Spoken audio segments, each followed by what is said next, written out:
TV 2020 ekranlarından herkese mutlu, sağlıklı günler sevgili izleyenler. Yeni bir eğrisi doğrusuyla karşınızdayız.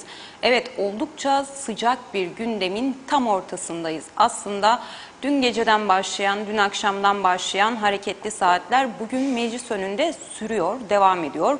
Meclis dışında belediye çalışanları, belediyede örgütlü sendikalar var. Meclis içerisinde de belediyeler reformu olarak tanımlanan aslında iki ana bacaktan oluşan, birincisi belediyelerin birleştirilmesine ilişkin özel yasa tasarısı, bu ilkiydi. İkincisi de belediyeler değişiklik yasa tasarısı. Bu ikincisi komitede hali hazırda görüşülüyor. 5-6 toplantı sonrasında da tamamlayıcı, reformun tamamlayıcısı olarak da son noktanın konulacağı ifade ediliyor. Birincisi ne demiştik?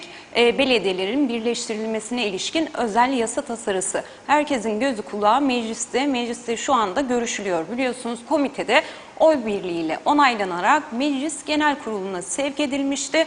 Tabii muhalefetin tepkisi yoğundu. Şu anda da biz yayına girmeden önce Cumhuriyetçi Türk Partisi Genel Başkanı Tufan Erhürman buradaki maddeleri anlatıyordu. Yasalara aykırılık teşkil eden kısımları, hususları anlatıp ön plana çıkartıyordu. Ondan önce yine komite başkanı UBP'li vekil Özdemir Berova kürsüye çıkarak raporu okudu. Belediyelerin birleştirilmesine ilişkin yasa tasarısını hazırlayan komitenin başkanıydı.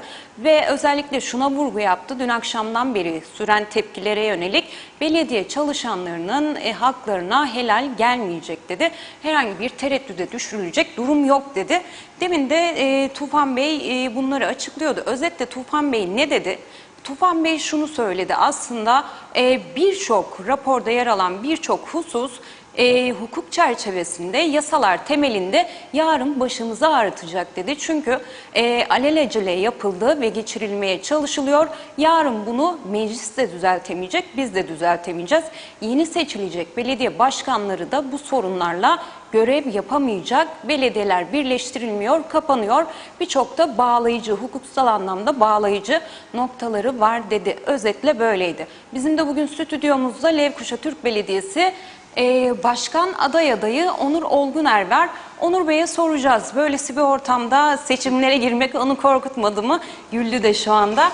Ve nasıl bir sürece adım atacağız? Nasıl bir sürece gireceğiz? Onur Bey hoş geldiniz efendim. Hoş bulduk. Nasılsınız? Ben iyiyim ama ülkenin ortamı belli ki biraz kötü. Hareketli. Ben de yani az önce söylediğiniz meclisin önünden geliyorum. O yüzden böyle biraz güneşin çarpması da var bizi hafiften. İşte mücadelelerin arada geldik, programa katılıyoruz. Geri döneceğiz muhtemelen. Evet, oldukça yoğun bir gündem var bugün. Evet. Yoğun açıklamalar var. Biz de canlı yayında dinliyorduk zaten Tufan Erhürman'ı. Evet, birçok noktadan bahsetti. Hükümet kanadı tam tersini söylüyor. Dışarıda belediye çalışanları var. Zaten siz de ortamın içindeydiniz dediğiniz gibi. Genel itibariyle nasıl gözlemliyorsunuz bu durumu? Yani ben tabii süreci biraz daha uzun vadeli okumamız gerektiğini düşünüyorum. Yani bu benzer bir adımı Nisan ayındaydı sanıyorum. Ya Mart ya Nisan ayında yine bu sefer soğuğun içinde belediyenin önünde yaptık. Faiz Bey o zaman parti başkanıydı hem başbakan. Tabii o süreçte bir ad hoc komitede ilerleme ve konsensus, aslında ad hoc komite konsensus komitesi anlamına gelir. İlerleme süreciyle ilerlenmeye başlandı fakat bu idari ve sağlık komitesine kaydırılarak aslında bir nevi sözden dönüldü anladığım kadarıyla. Ben şöyle görüyorum yani bu süreci. Keşke o zaman hiç sokaktan ayrılmasaydık. Yani orada bir kırılma noktası yaşanmıştı ilk adımda.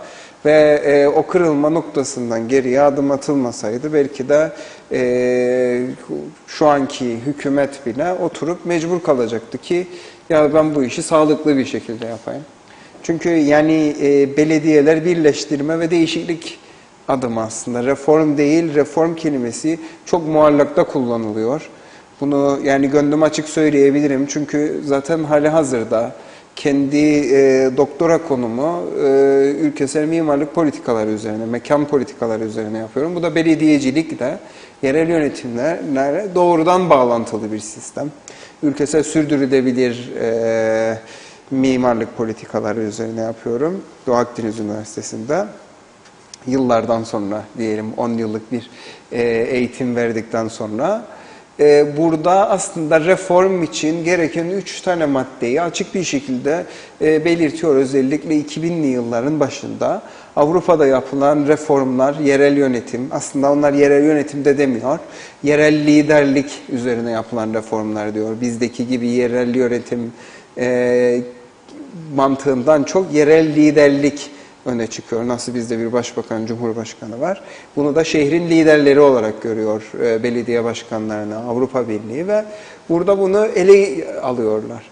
Ve bu reformun içerisinde tabii biz şimdi reformu yapmaya başladık. Biz dedik ki reformun sonunda ne bekleyeceğiz? Sayı azalacak. Bu reformun sonucu değil, bu reformun aracıdır. Neden yapıyorsunuz? Sayıyı azaltmak için değil. Nasıl yapıyorsunuzun cevabıdır bu. Neden yapıyoruz? Neden yapıyoruzun cevabı şu da olamaz. Ekonomik olarak güçlendirelim. Çünkü bu da bir reform değil. Mali olarak müdahale demektir. Aslında bu mali olarak destek demektir. Mali olarak desteği de Cumhuriyetçi Türk Partisi 2014 yılında ben hatırlıyorum. Devlet katkı paylarını arttırarak yapmıştı. Reform nedir? Reform işlevle birlikte bir vizyon ihtiyacı duyar. Vizyon nedir? Şehirlerde daha yaşanabilir bir hale getirebilmek için. Yani X aday, Y aday geldiğinde değil, kendi içerisinde belediyelerde öyle bir reform yapalım ki şehirlerimizde bazı ihtiyaçlara karşılık versin. Bu ihtiyaçları en vasat belediye başkanından en iyi belediye başkanına kadar karşılamasını garanti edelim demektir.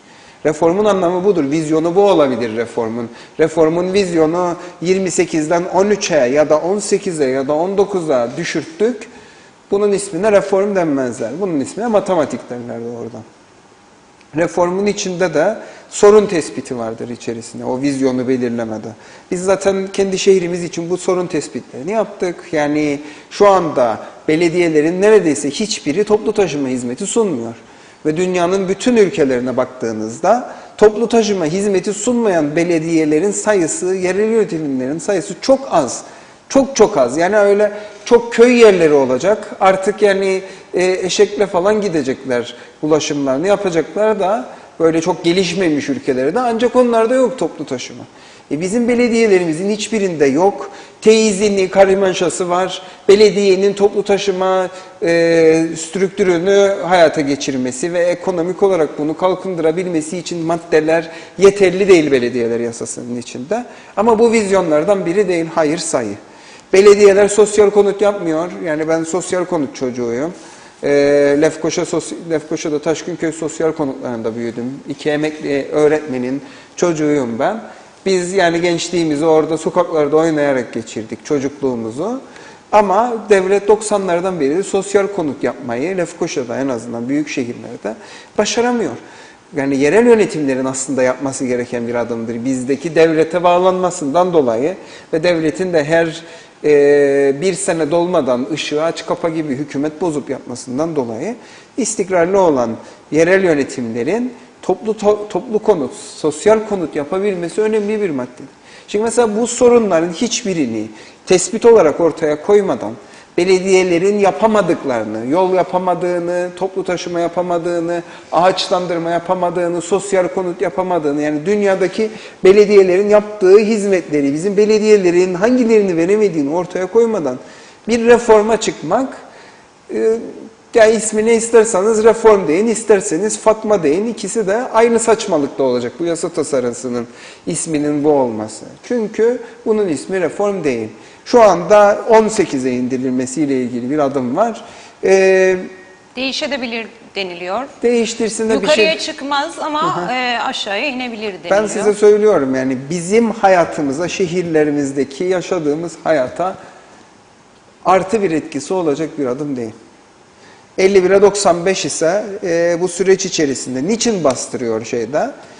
Yani 51'e 95 şu anda belediyelerin alabileceği vergileri tanımlıyor kendi içerisinde ve yani bu vergiler de doğal olarak bütçesini tanımlıyor Daha çok belediyelerin. ekonomik yapısal Evet. anlamda ilgilendiren Tabii bir şimdi şey. belediyeler bastırıyor, diyor ki döviz yükseliyor, şey yükseliyor, biz topa geldik, yani 95'te belirlenen vergiler. Tabii bir yanda da şu kaygı da olabilir. Evet, yani belediyelerin aldığı vergiler çok komik miktarda kalıyor ama dönemde vergi arttırmak için nasıl bir dönem, o da bir soru işareti. Ama yani eğer hizmet istiyorsak, ki belediyeler bize merkezi hükümetten daha verdiğimiz vergiliğin karşılığını veren kamu organları, şu anki KKTC tespitinden bahsediyorum, bu yasayı değiştirmek zorundayız. Aksi takdirde evet, vergimiz aynı kalacak verdiğimiz ama hizmet alamayacağız belediyelerden. Ama şu sağdaki değişiklik gene reform değil, ihtiyaç. Soldaki ise reform kılığına getirilmiş. Ben hep şuna benzetirim. Yani reform diye, çünkü biz maalesef çok genç bir toplumuz. Kendi kendimizi yönetmeye 50 senedir başladık. 50-70 sene oldu. 74 işte başladıysak federe devletinden 25-20-46 yıldır. Evet. 83'te işte ülkeyi kurduk falan filan. Ama yani biz böyle yarım yüzyılı doldurmamış bir ülkeyiz ve biz böyle Türkiye'nin olduğu gibi bir pratikten gelmedik. Yani onların Osmanlı bürokrasisi gibi bir pratiği vardı yüzyıllar içeren. O Osmanlı bürokrasisi tamamen ölmedi. O bürokrasi aynı zamanda liyakatıyla birlikte, uzmanlığıyla birlikte Türkiye bürokrasisinin, yeni kurulmuş devletin bürokrasisinin içine girdi. Ama bizde böyle bir şey olmadı. Biz evet İngiliz döneminde daha yani yönetsel pozisyonlarda çok olmayan bir topluluktuk. Elitlerimiz vardı tabii ki. Aristokratlarımız, işte okumuş insanlarımız vardı. Aristokrat denmez ona. Okumuş, işte toplumun sosyoekonomik olarak üst tabakası. Ama bizim yönetsel bilincimiz ve şeyimiz çok fazla yoktu. İngiliz kaçtığında da o süreci çok yaşayamadık. Yani işte 60'tan 63'e kadar parlamentonun çalıştığı dönemde Doktor Küçük'ün başkan yardımcısı. Biz 74 ansızın bir şey, kendi kendini yönetecek bir sistem bulduk. Ve maalesef bu geçmişten gelen şeyimiz olmadığı için biz liyakata göre yönetmeyi yapmıyoruz. Bu da neye sonuç oluyor? İşte yani vizyonu sormuyoruz, ne yapmamız gerektiğini, herhangi bir adım atacağımızda. Biz büyük adamlar yaratıyoruz. Büyük şeyler, kumarlar oynamayı seviyoruz. Yani ben hatırlıyorum, seçim bölgeleri hazırlanırken tek seçim bölgesinin siyaseti kurtaracağını düşünürdük. Çok iyi hatırlıyorum ben bunu 2013 yılında, ki yani bizim önerdiğimiz bir adımdı bu. Ne oldu? Tek seçim bölgesi, evet, bölgeciliği kırdı ama aynı zamanda siyasetteki popülizmi, yani herkesi tanıyayım, daha çok göz önüne çıkayım, siyasete çıkayım, insanlar beni bilsin de kazanırım mı tavan yaptırdı. Yani artık politikalar biraz geriye çıktı. Kim daha çok öne çıkabilecek noktasındaki dürtüme sebep oldu. Yani o yüzden bu reformda bu yaklaşımın, bu devlet yönetim yaklaşımının bir maalesef sonuçlarından biridir. Eğer bahsedildiği gibi olursa Onur Bey, şu anda mecliste hali hazırda tartışılıyor. Yine hükümet kanadı da tabii ki söz alacaktır. Muhalefetin gerekçeleri bittikten sonra, kürsü konuşması bittikten sonra. Bugün göreceğiz nereye varacağını. Ancak dediğimiz gibi hükümet her şeyin uygun bir şekilde ilerlediğini ve reform olduğunu ifade ediyor. Ana muhalefette tam tersi hukuksal ve teknik anlamdaki bağlayıcılıklara dikkat çekiyor. Evet. Ve yarın başımızı ağrıtacak bu diyor ve yeni seçilecek olan belediye başkanları da 2-2,5 yıl en az bunlarla boğuşacak ve hizmet veremeyecek diyor. Tek tek sıralıyordu Tufan Erhürman. Eğer böyle bir tablo ortaya çıkarsa siz tüm bu tartışmaların gölgesinde aday adaylığınızı açıkladınız. Parti Cumhuriyetçi Türk Partisi'ne de başvurunuzu yaptınız. Bir aday daha var Lefkoşa'dan, milletvekili Doktor Sıla İncirli var, Sıla Usar İncirli var. Öncelikle Sıla Hanım'la karşı karşıya olacaksınız. Seçimlere Eğer ki tek aday olarak belirlenerek yola çıkılırsa tabii bu parti içerisinde herhalde kararlaştırılacak. Öncelikle duygularınızı sormak istiyorum. Karşınızda bir aday daha var. Güçlü de bir aday Sıla Hanım. Bu konuda ne düşünüyorsunuz? Neler söyleyeceksiniz? Şeyinize yani bir yarış gibi söylemek istemiyorum Yarıştır, aslında ama evet. Yani doğal olarak. günün sonunda da öyle bir tablo var şu anda. Daha sonra da demin bahsettiğim konuda bu şartlar altında seçimlere gidersek seçilmeniz durumunda siz B planınız, C planınız var mı? Her şey böyle anlatıldığı gibi olursa. Şimdi ilk önce şöyle söyleyeyim. Ben yani bugün başlamadım bu süreci. Siz de çok iyi biliyorsunuz. Benim 10 yıllık bir süreci var bu hazırlanma sürecimin.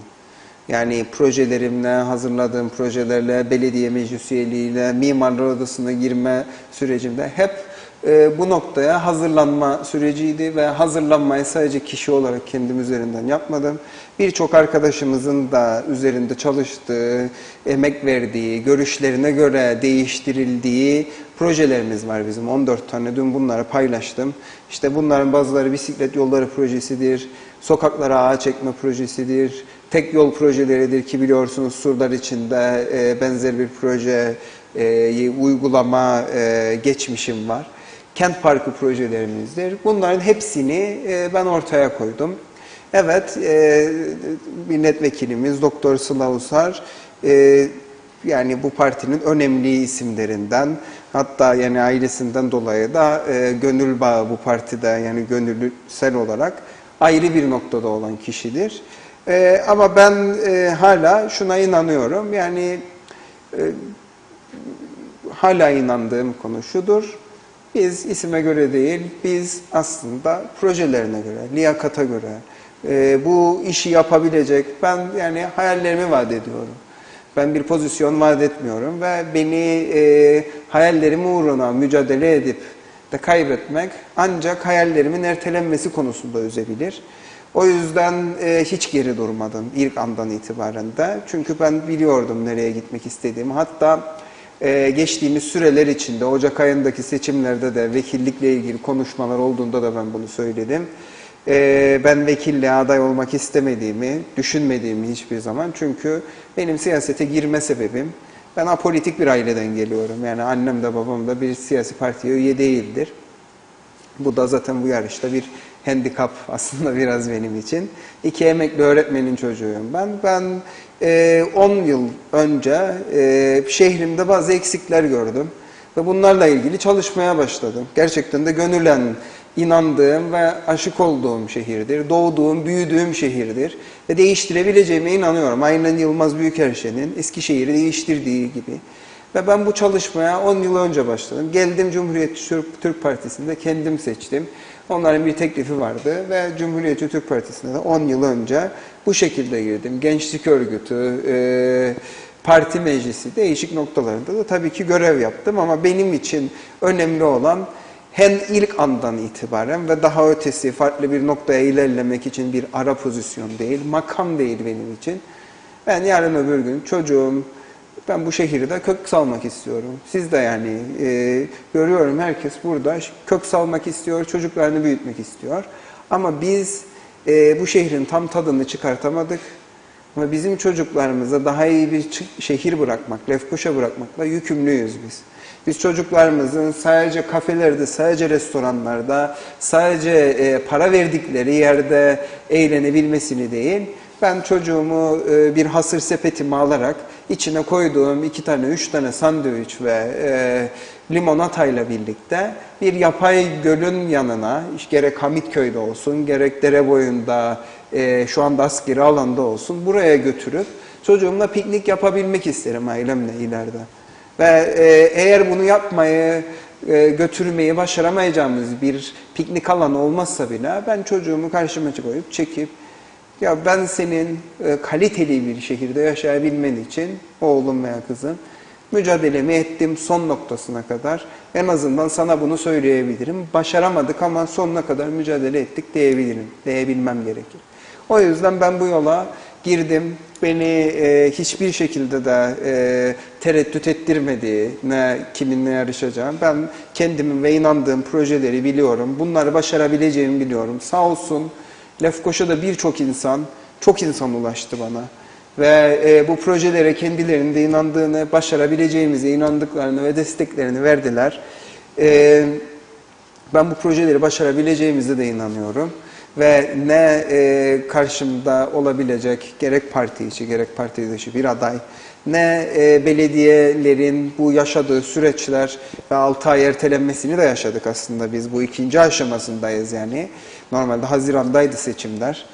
Ne de ekonomik sorunlar, ki ekonomik sorunlar en kolayıdır. Bunların hiçbiri beni kararlılığımdan bir saniye bile tereddüt ettirmedi gitmek istediğim yoldan. Biz bu işi başaracağız ve ben hala inanıyorum. Son noktaya kadar da mücadele edeceğiz ve biz bu şehri çocuklarımız için ceplerinde para olmasa bile kaliteli ve zengin bir şekilde yaşayacakları hale getireceğiz. Hı hı. En küçüğü, yani son söylediğimle ilgili söyleyeyim. En kolay aşılabilecek nokta bu belediyelerde para olmaması ve bu belediyelerin fonlara ulaşamamasıdır. Çünkü ben biliyorum, Lefkoşa surları içinde yaşadık. Bizlere dalga geçtiler. Bugün bazı büyüklerimizin şu anda benimle geçtiği gibi.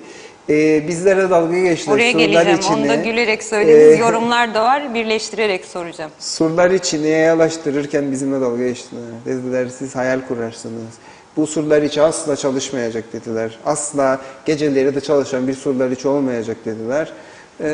O büyüklerimiz bugün gidip surlar içine baktıklarında birçoğu dönüp bana ulaştı ve dedi ki sen haklıydın dedi.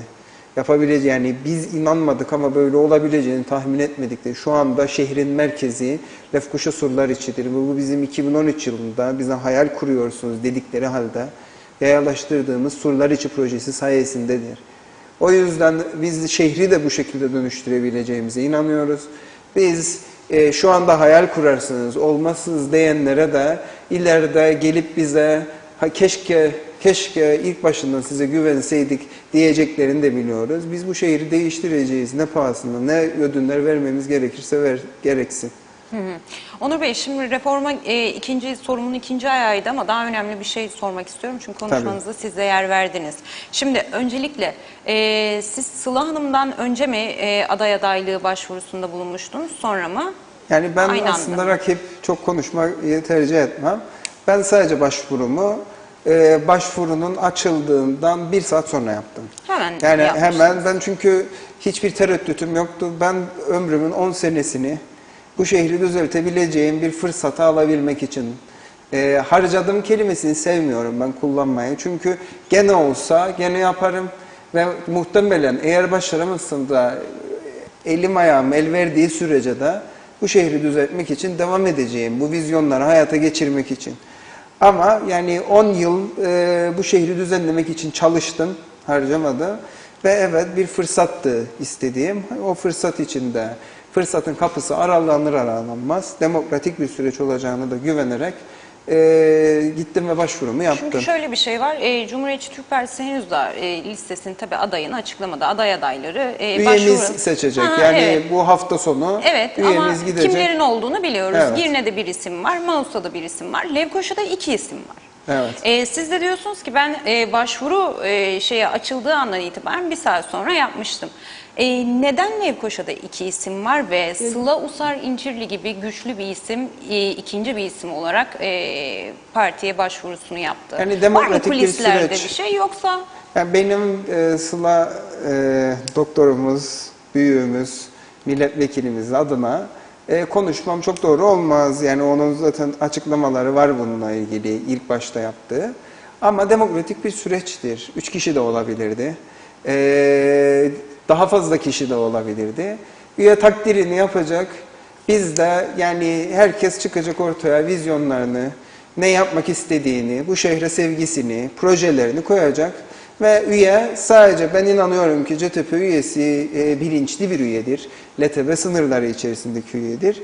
Üye seçecek, diyecek ki hayır ben bunları değil, bunu veya bunları seçiyorum diyecek. Ve o kişinin vizyonuyla, onun projeleriyle ilerlenecek Cumhuriyetçi Türk Partisi'nin içerisinde. Diğeri de geriye çekilecek ve diyecek ki takdir ederim üyenin yaptığı, verdiği bu kararı. Yani demokratik süreç bunu gerektiriyor. Demokratik de bir seçim olacağına inanıyorum ben hala. Yani açılacak. Tabii ki de herkesin tercihleri var. Doğaldır. Bu da demokratik süreci getirir. Bu demokrasi süreci olarak birlikte yapılacak. Kaybeden çekilecek, çekilmek düşecek. Kazanana da ilerlemek düşecek doğrudan.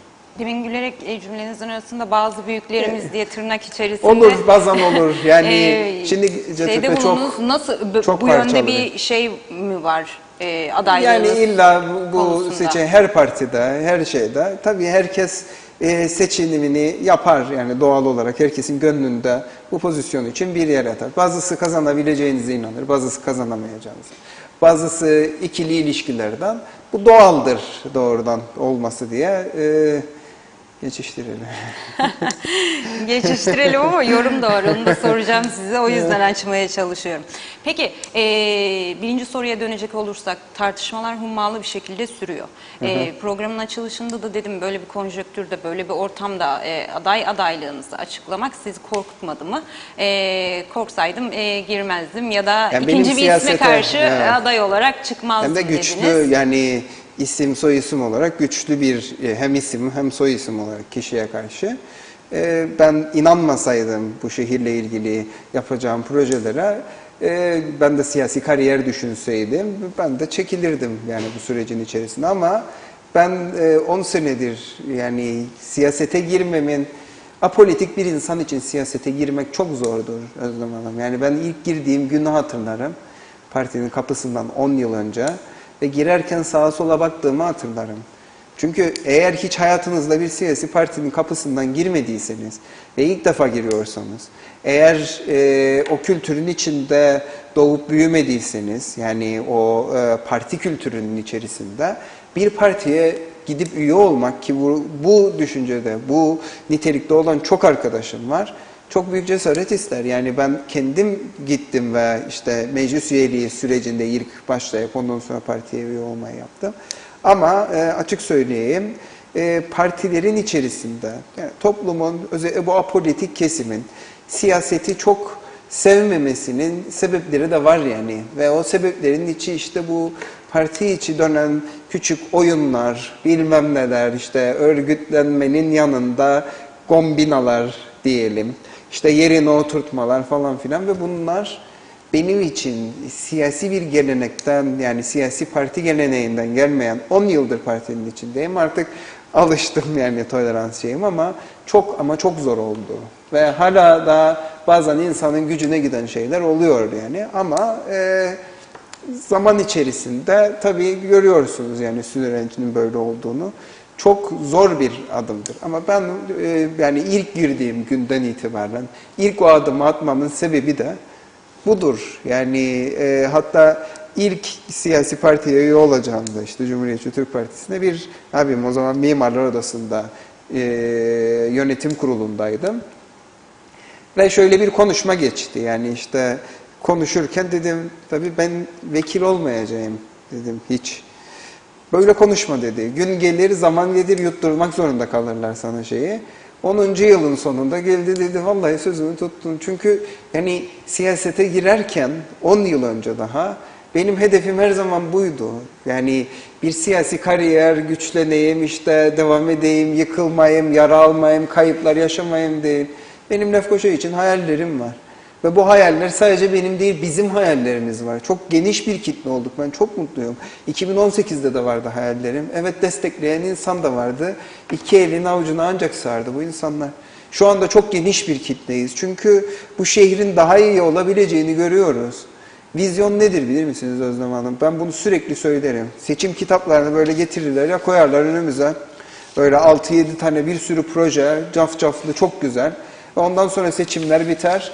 Kaybeden bu kitapçığa bir daha bakmaz hayatı boyunca. Kazanan da bu kitapçığı alır atar köşeye. İşte 4 sene ise görevi son 6 ayda birkaç tanesini yaparmış gibi göstermeye Onu çalışır. soracağım aslında. Geçelim dilerseniz İşte oraya. tam bu kritik noktası. Çünkü sizin adaylığınızı açıklamadan önce de biz sizinle birkaç program yaptık. Mimar olmanız dolayısıyla da projeleri 3D model çözümlemeleriyle de çizimleriyle de daha görünür hale getirmiştiniz. Burada da yer vermiştik.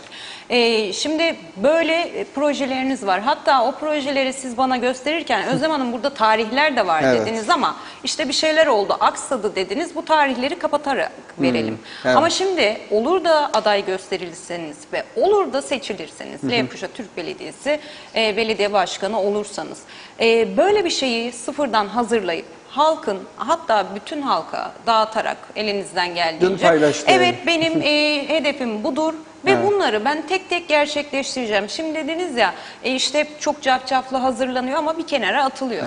Kazanan alıyor, işte tozlu rafları atıyor. Peki o. siz bunu yapacak mısınız? İşte kritik noktası o. Niçin atılır, yapılır, şey edilir? Çünkü vizyon bir projeyi ortaya koymak değil. Vizyon o projeyi çizebilme kabiliyeti de değil. Yani sadece mimarlarda vizyon olur demiyorum ben. Vizyon nedir? Vizyon acı çekmektir. Vizyon bakarsınız bir yola, Ecvet Yusuf Caddesi ve dersiniz ki ya buralara ağaç dikebilirdik biz dersiniz. Buraya kadar da hala daha vizyon değil. Ondan sonra o yola her baktığınızda o yolda ağaç olmadığı için acı çekersiniz. Her baktığınızda buraya ağacı nasıl ektirebilirim dersiniz. Buraya bankı nasıl koydurabilirim? Buraya toplu taşımayı nasıl yapabilirim dersiniz. Vizyon budur. Vizyon bir yere bakıp potansiyeli görmek ve o potansiyelin eksikliğinde de acı çektiğiniz için onu gerçekleştirmek için sürekli uygulamaktır. Şimdi o yüzden eğer vizyonunuz yoksa ve projeleri koyduysanız ortaya, ondan sonra çıkıyorsunuz seçim bitince projenin birincisine bakıyorsunuz. Ya bunu yaparsam şu adamların ayağına basacağım. Bu çok zor, beceremezsem olmaz diyeceksiniz. Bu bilmem ne, bu bilmem ne, bunu atacaksınız köşeye. Artık siz zaten başkansınız. Bu kitap unutulur. Bizdeki yaşanan süreç budur. O yüzden ben projelerimi ilk dakikadan itibaren koydum. Bu benim belediye başkanlığını kazanmam için kullandığım bir araç değildi. Çünkü bu araçtır seçim kitabı. Siz bir yola çıkarsınız, siyasi bir figürsünüz. Kazanmak için araçtır projeler sizin. Kullanırsınız, sonra uygulamazsınız genelde. Bizim tarihimiz hep böyle doludur. Bir de aynı zamanda araç değil, bizim için sebeptir yaptığımız projeler. Siz çok iyi biliyorsunuz ben de bunu. Çünkü ben bu projeleri 2018 yılında da bu sürece yürüdüğümde aynı projeleri, 10 yıl önce de bu projeleri konuşuyordum. Ha çok mu gelişti? İnanılmaz gelişti. Çünkü ben o caddeye her baktığımda, ben Kanlıdere'ye her baktığımda, ben askerin arkasındaki o yeşil alana her baktığımda ben bir kent parkı görüyorum. Ve o kent parkını yapabilmek için içimde acı oluşuyor. Ben şehrimde bir arkeoloji müzesi olmadığı için, belediyenin bir arkeoloji müzesi olmadığı için ben acı çekiyorum. O yüzden bunları yapabilmenin yolu çok basittir. Bunları eğer 10 sene çalışırsanız ve projelerini yapılandırırsınız ve eğer siyasi kariyer yapma değilse derdinizde kimsenin ayağına basmaktan da korkmazsınız ve bu projeleri ilk başladığınız günden itibaren uygulamaya başlarsınız, bu şehri değiştirebilmemiz mümkündür bizim. Aksi takdirde maalesef mümkün değil çünkü olacak olan bellidir. Olacak olan yine büyük insanlar yaratacağız ama şehrimiz büyümeyecek, vizyonumuz büyümeyecek maalesef. Çünkü bizim çok büyük siyasi figürlerimiz var. Yani dönüp baktığınızda büyük dediğimiz insanlar var. Ben bu süreçleri yaşadım. Siyasi figür olmaktan bittiği gün, makam bittiği gün biz eşitiz birbirimizle. O yüzden ben her zaman şunu söylüyorum, bizim vizyonlarımız bizden büyüktür. Çünkü sadece bize ait değil, biz çok insanız. Biz şehrin gelebileceği noktaya gönülden inanıyoruz. Hiç kimsenin de bir çıkarı yoktur. Yani bu inanan, projelerin olabileceğine inanan sağ olsunlar desteklerini de verdiler. Onların eleştirilerine göre ben bu projeleri düzeltip geliştirme fırsatı buldum. Biz bu şehri değiştirebiliriz. Bu kadar net. Evet. Peki, yorum var. Ona Tabii, yer verip ondan sonra devam edelim. Apex Tur Kıbrıs demiş ki, Onur yoldaşım genç bir dinamiksin, üstelik donanımlısın, mesleğinde mimarlık, şehri inanırım ki sen mamur edebilirsin demiş. Karşına rakip olarak çıkardıkları Sıla yoldaşım, İyi bir doktor ve milletvekili, üstelik babası Kızıl Işıklar yoldaşı olsun demiş. Naci Talat Usar yoldaşımız Erenköy'e çıkışında ve parti sekreteri olduğunda daha ufak yaşlardaydı. Hafızam beni yanıltmıyorsa demiş. Çok teşekkür Olmadı ederim. ve bazı Cumhuriyetçi Türk Partili yoldaşlar daha Onur Çocuk söylemi olmadı, gerçekten olmadı demiş. Böyle söylemler mi vardı Onur Bey? Yorum yapmayayım. Teşekkür ediyorum Saliha Bey'e güzel dilekleri için. Ama şunu da söyleyeyim, yani ben artık 40'ıma merdiven dayadım. İnsanlar 40'ında, yani 37 yaşındayım. 40'a 30'a olduğumdan daha uzaktayım. İnsanlar eskiden 40 yaşında torun sahibi olurdu. Yani bundan bir 50 yıl önce. O yüzden biz küçük olduğumuzu düşünmüyoruz. Biz gençliğimizin son dönemindeyiz. Yani bunu da söyleyeyim. Artık benim öğrencilerim var 20 yaşında yani. Ve yani onlar biz büyüdük diye geliyor yani artık şey olarak. Ve ki gençler yani gerçek anlamda. Bizi de yaşlı olarak görüyorlar. Bizim siyasetimizde o algı mı var şu anda hala da? Hep bunu da aslında ben konuklara da ara ara sormaya çalışıyorum. Yani deneyim midir, yeni yüzler, gençlik, dinamizm, enerji midir? Yoksa işte daha yaş almış, işte siyasette daha çok pişmiş midir? Yani oluru nedir? Ben Neye deneyim göre bakımından gayet deneyimli olduğumu düşünüyorum belediyede. Yani çok ciddi bir deneyimim var. 2 dönem meclis üyeliğim var. Ama yani herkese sorsanız herkes gençlerin önünü açmak istiyor. Ama görmek işte istedikleri farklı mı aynesi oluyor? iştir kişinin, lafa bakılmaz. Yani burada kişi derken genel siyasetimizden bahsediyorum tabii, herhangi bir spesifik kişiden değil. Ben ve daha da ötesini söyleyeyim. Genç yaşlı kavgası başlatmak değil ama bazı konular var ki bizden önceki nesiller maalesef çok daha büyük sorunlarla karşılaştılar. Yani burada federasyonla ilgili ciddi bir mücadeleleri oldu. Türkiye'de askeri yönetimin olduğu dönemlerde burada solculuk yapma gibi çok büyük mücadeleler verdiler. Ama bizim jenerasyonumuzun da bazı mücadeleleri var. Yani bizim jenerasyonumuz maalesef ekonomik girdaptan 2000'lerin başından beridir hiç çıkamadı. Yani dönüp baktığınızda 2008-2009'dan beridir hep sürekli bir ekonomik kriz üzerinde ilerliyoruz ve bizim annelerimiz, babalarımız, nenelerimiz, dedelerimiz evet normal bir iş çalışarak evini, arabasını, hayatını kurabilirken şu anda benim birçok yaşadığım, eğer ailesinden herhangi bir şekilde miras kalmadıysa kendini, bırak ev almayı, araba almayı bile başaramıyorlar. O yüzden yani aslında belediyeciliği bizim bu noktada devreye koymamızın sebeplerinden biri de az önce söylediğim projelerdir. Yani biz bu şehirde toplu taşıma yapmak istiyoruz. Çünkü yeni jenerasyonun, hele biz ve bizden sonraki, yani şu anda 20-25 olan neslin eğer annesinden babası çok zengin değilse bir araba alabilme imkanı yok. O yüzden bu şehrin artık toplu taşıma yapmaya ihtiyacı var. Yani kendinin lüks arabası olan bir insan bunun gerekli olmadığını düşünebilir. Ama şu anda bu ülkede yaşayan, bu ülkenin çocukları, bu ülkenin insanları, bu ülkenin toprağında aş ve su için insanlar 20-25 yaşında ne ev alabiliyor ne araba alabiliyor. O yüzden sosyal konut, toplu taşıma gibi projelere gerçekten inanıp girmek lazım. Ve özellikle sosyal konut projesi çok çetrefilli bir projedir. Yani zor bir projedir. Başarmanızın imkanı var. Ben görüyorum yani bütün maddelerinde yazdım projenin içerisinde ama başarmamanız için bir sürü madde var. Yani bunlar yarın hayata geçecek konuma geldiğinde şöyle bir şeyiniz olmayacak mı demek istiyorsunuz? Bahanem olamaz, işte bütçede para yok, biz bu projeyi o yüzden geçiremedik. Evet, onlar da var mı? Hepsi var. Kaynak Hepsinin nereden yaratılacak, nasıl yapılacak? Paydaşlar, kaynak paydaşları, mümkünatı, sürecin içi ve nasıl ilerleyeceği. Bunların hepsi var. Ama işte kritik nokta şudur. Avrupa Birliği'nde yerel yönetim reformu bunun için yapıldı. Siyasetten diyor biraz koparalım.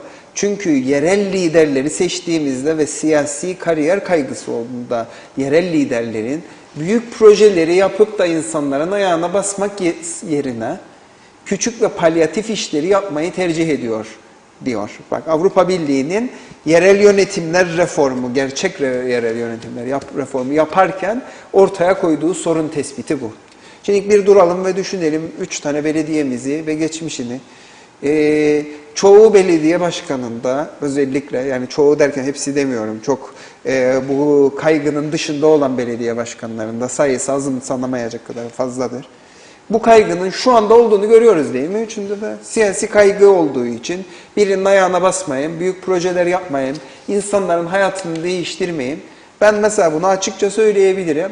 Biz Lefkoşa surlar için yayalaştırırken bu tartışma, bu sorun parti tarafından, partideki bazı arkadaşlarımız tarafından bu kaygı çekildi. Ya seçime gidiyoruz 14 ay sonra, bu kadar büyük bir adım yapalım mı diyen partili arkadaşlarımız oldu. Doğal olarak haklı da bir kaygıydı.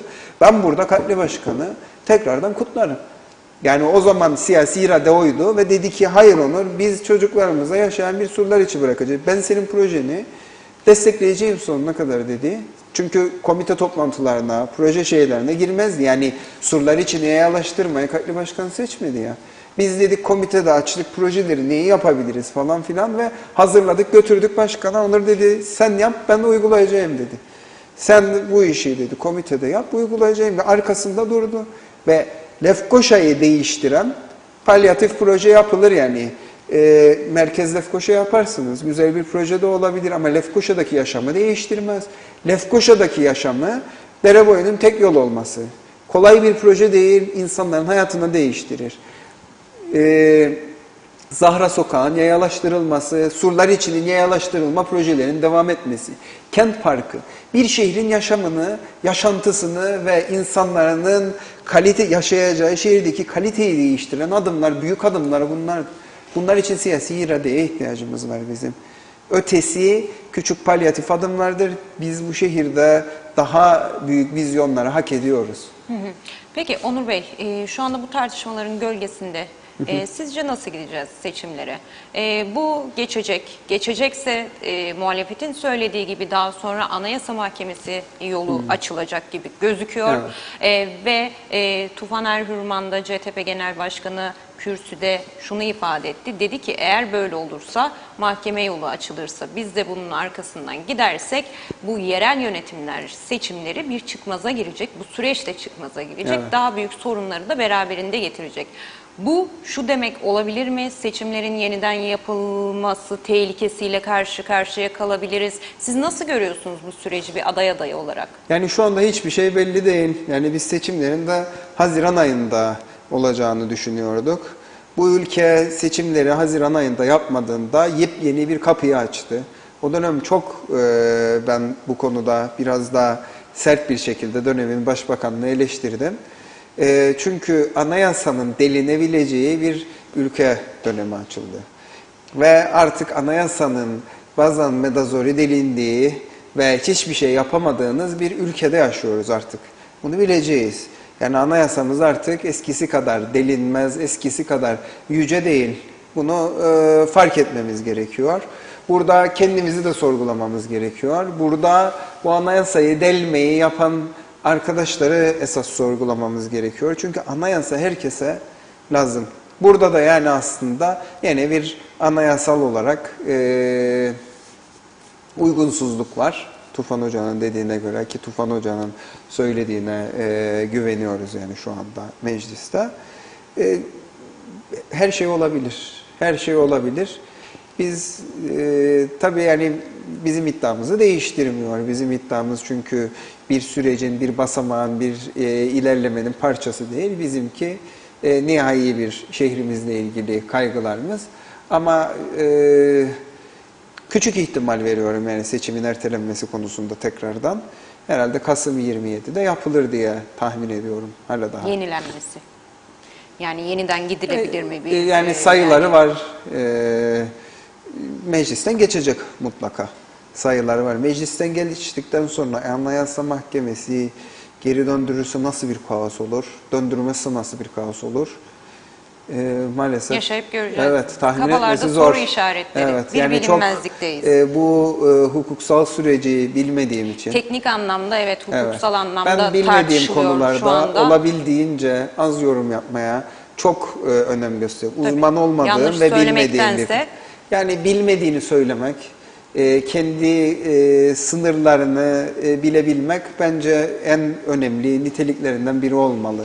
İnsanın gündelik hayatında da. O yüzden yani benim ağzımdan tarımla ilgili veya çalışma sektörüyle ilgili öyle çok bir şey duyamazsınız. Ben belediyecilik ve mimarlık üzerine odaklanmayı daha çok tercih ederim.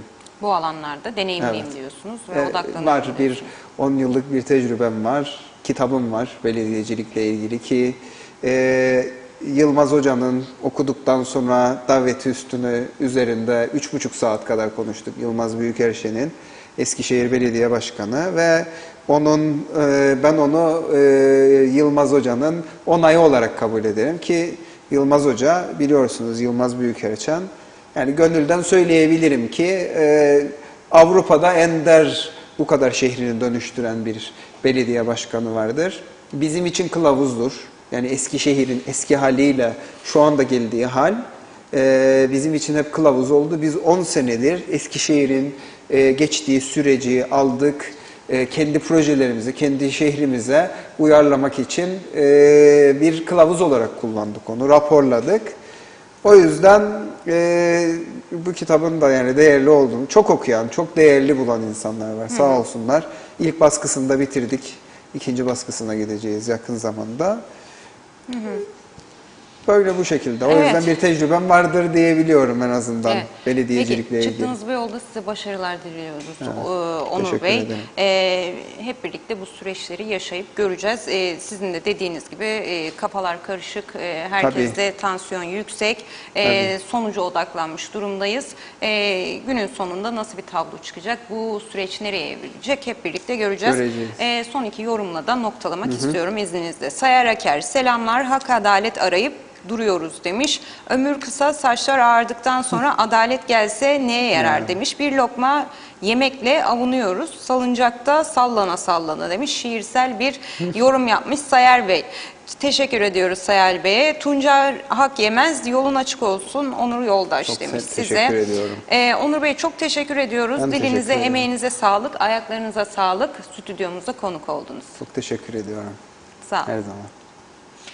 Evet sevgili izleyenler, bugün de eğrisi doğrusunun sonuna geldik. Efendim yarın yine aynı saatte karşınızda olmak dileğiyle. Hoşça kalın, sağlıkla kalın.